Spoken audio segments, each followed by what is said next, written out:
자, 반갑습니다. 배동찬 교수의 맛있는 돈 이야기의 배동찬입니다. 자, 여러분 반갑습니다.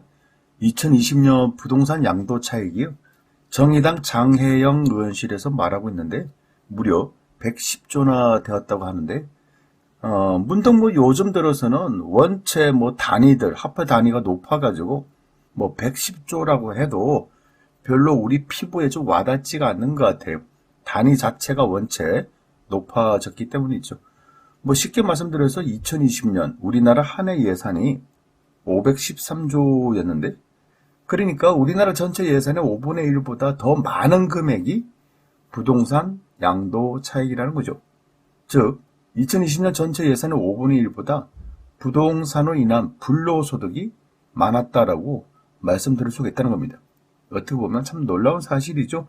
그만큼 부동산 시장이 투기 붐이 불었다. 또한 부동산 가격이 많이 급등하였다라고 말씀드릴 수 있을 것 같아요. 특히 전체 양도 차익을 놓고 볼 때 2016년도에는 73조 9,627억 원이었는데 2020년에는 110조 1,775억이라는 거죠. 그러니 대략적으로 48.9%나 증가되었다는 겁니다. 여기에요. 2020년 110조라는 양도 차익 중에서요. 상위 10%의 양도 차익이 차지하는 금액이 무려 67조 6천억이라는 거죠. 대략적으로 전체 부동산 양도 차익, 불로소득 중에 60% 이상이 상위 10%가 이렇게 차지하고 있다라고 말씀드릴 수가 있다는 겁니다. 결국 월급은요, 그동안 쥐꼬리만큼 오르고 거리 두기로 인해서 장사는 안 되고 사업도 안 되는데 물가와 부동산 가격만 급등하였다는 거죠. 특히 가진 자들이 더 많이 가지게 된 경우, 즉 부동산 양극화가 심화되었으며 부동산으로 인한 불로소득이 더 증가되었다고 말씀드릴 수가 있다는 겁니다. 그러하니 보통 사람들 입장에서는 속 터지는 일이다라고 말씀드릴 수 있을 것 같고요.